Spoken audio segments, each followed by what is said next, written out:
بات کو اچھا سمجھتے ہیں، دین میں نئی بات کو اچھا سمجھتے ہیں۔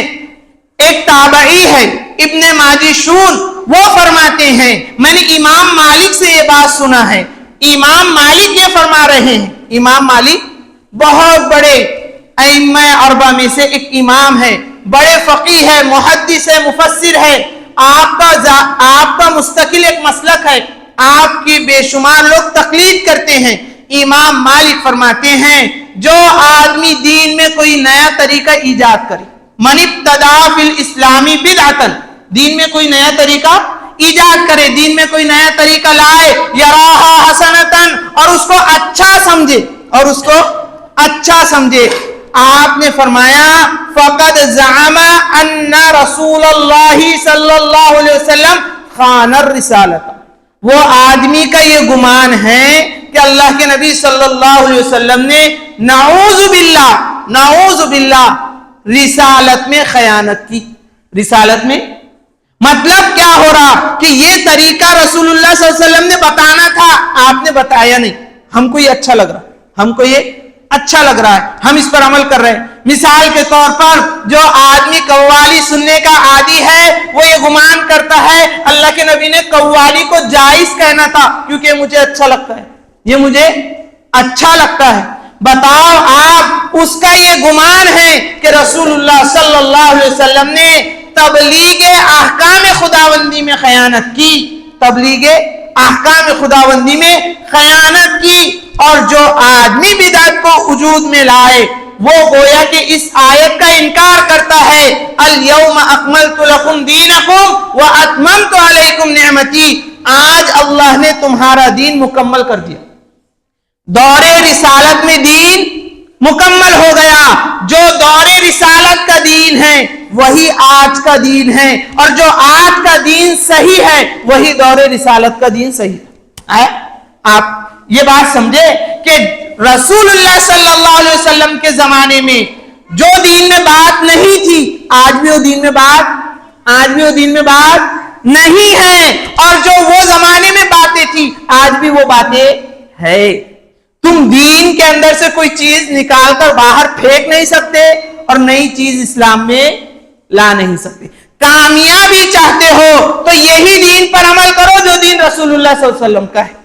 اب اگر تم یہ کہو گے کہ نہیں یہ تو طریقہ بہت اچھا ہے، اس پر عمل کرو، گویا کہ الیوم اکملت لکم دینکم کا انکار ہے۔ اللہ پاک تو فرماتے ہیں ارے ہم نے تمہارا دین مکمل کر دیا، اب نہ اس میں زیادتی کی گنجائش ہے نہ اس میں کمی کی گنجائش ہے۔ ارے اس میں نہ زیادتی کی گنجائش ہے نہ اب کمی کی گنجائش ہے۔ اسی لیے ایک حدیث میں فرمایا من وقر صاحب البدعۃ فقد اعان علی ہدم الاسلام، جو کسی بدعتی کا اکرام کرے، جو کسی بدعتی کا اکرام کر دے گویا کہ اس نے اسلام کو منہدم کرنے میں اس کا تعاون کیا، اس کی مدد کی۔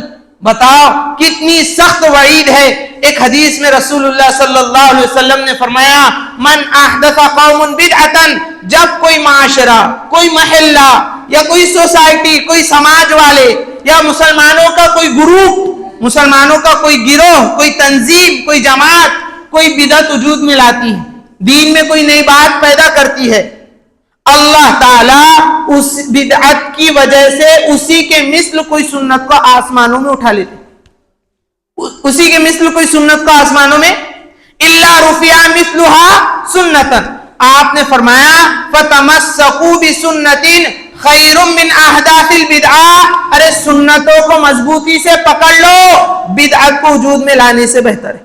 بدعت کو وجود میں، مثال کے طور پر عام معاشرے میں دیکھو جب بچہ ہوتا ہے تو 40 دن مکمل ہونے پر کیا کرتے؟ چلہ کرتے، ارے کرتے۔ اب یہ چلے کا کوئی وجود اسلام میں ہے نہیں، چلے کا کوئی وجود اسلام میں، لیکن مسلمان یہ چلے کو ضروری سمجھتے، عقیقے کی سنت سے محروم ہو گئے، عقیقے کی سنت سے محروم ہو گئے۔ آپ دیکھو خال لوگ ہیں جو عقیقہ کرتے ہیں، اکثر لوگ چلہ کرتے ہیں، حالانکہ دونوں میں خرچہ اتنا ہی ہوتا، خرچہ اتنا ہی ہوتا۔ عقیقے کی سنت یہ ہے کہ بچہ جب 7 دن کا مکمل ہو جائے اس کے بال کٹوا لو، اس کو نہلا کر اس کا عقیقہ کرا دو، یعنی 1 بکرا یا 2 بکرے، اور لڑکی ہے تو 1 بکری غریب مسکین محتاج کو بلا کر کھلا دو، اس کے علاوہ تو کوئی چیز نہیں. لیکن چلا کرتے دھوم دھام کے ساتھ چلنے کی کوئی حقیقت اسلام میں اللہ تعالیٰ نے محروم کر دیا سنت سے اور سنت کی برکت سے، کیونکہ ہم نے بدعت کو وجود میں لایا، کیونکہ ہم نے بدعت کو. اس لیے بدعت کو وجود میں مت لاؤ. اگر تم بدعت کو وجود میں لائیں گے اللہ تعالیٰ سنت کی برکتوں سے محروم کر دیں گے، اللہ تعالیٰ سنتوں کی برکتوں سے محروم کر دے گا. آدمی سمجھے گا میں تو دین اسلام پر ہوں، حالانکہ وہ دین اسلام پر باقی نہیں رہے، حالانکہ وہ دین اسلام پر باقی نہیں رہے گا. رسول اللہ صلی اللہ علیہ وسلم نے فرمایا دو چیزیں تمہیں کامیاب کر سکتی ہے، ایک تو اللہ کا کلام قرآن مجید، دوسرا میرا طریقہ یعنی سنن نبی محمد صلی اللہ علیہ وسلم.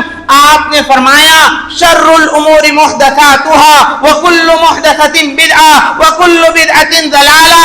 سب سے بدترین عمل دین میں نئی بات کا پیدا کرنا ہے، دین میں نئی بات کا، جیسا کہ ابھی ہونے والا ہے 31 اس کا کوئی ثبوت اسلام میں نہیں ہے.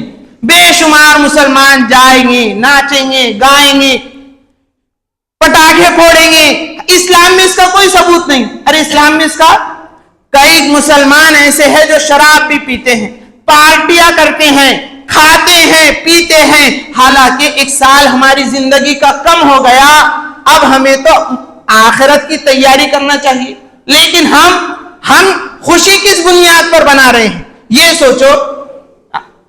ایک اور اینٹ گر گئی دیوار حیات سے، ایک اور اینٹ گر گئی دیوار حیات سے، اور دیوانہ کہہ رہا ہے نیا سال مبارک. ایک سال زندگی کا کم ہو گیا اور تم کس بنیاد پر نیا سال مبارک کو کہہ رہے. آدمی نے تو نئے سال آنے پر سوچنا چاہیے کہ اس سال میں نے قرآن سیکھنا چاہیے تھا، قرآن کا ناظرہ کرنا چاہیے تھا، نمازوں کا اہتمام کرنا چاہیے تھا. یہ 2024 زندگی سے چلا گیا، موت آ جائے گی، قیامت آ جائے گی. یہ سال ہماری زندگی میں کبھی، ارے یہ سال ہماری زندگی میں کبھی نہیں آ سکتا. رسول اللہ صلی اللہ علیہ وسلم نے اس حدیث میں یہی فرمایا کل ما آت قریب وانما البعید ما لیس بآت. آنے والی چیز قریب ہے اور جانے والی چیز قریب. یہ 2024 چلا گیا، اب یہ چلا گیا کبھی نہیں آئے گا زندگی میں. موت نہیں آئی، موت آ کر رہے گی. قیامت نہیں آئی، قیامت آ کر رہے گی. آنے والی چیز قریب ہوتی ہے، جانے والی چیز قریب، جانے والی تو چلے گئی. اب لاؤ آپ 2024 کو اپنی زندگی میں آپ کبھی نہیں لا سکتے. لیکن موت نہیں آئی، موت آ کر رہے گی. قیامت نہیں آئی، قیامت آ کر رہے گی. آنے والی چیز قریب ہے، جانے والی چیز قریب نہیں ہے. وہ تو چلی گئی، خواہ ابھی گئی ہو، ابھی گئی ہو. صبح ہم نے فجر کی نماز ادا کی، اب یہ فجر کا وقت ہماری زندگی میں کبھی نہیں آئے. یہ فجر کا وقت ہماری زندگی میں، اب کوئی آدمی یہ سوچے آج کی فجر وہی برکات کے ساتھ، اسی فضیلت کے ساتھ میں مسجد میں ادا کروں، وہ نہیں کر سکتا. جانے والا وقت آتا ہی نہیں. ارے جانے والا وقت آتا ہی نہیں، کس بنیاد پر تم ادا کرو گے؟ میرے دوستو، یہ نیا سال اس بنیاد پر منانا کہ یہ خوشی کا دن ہے اور دوسرے لوگوں کے طریقے پر عمل کرنا، یہ اسلام اس کی اجازت ہی نہیں دیتا.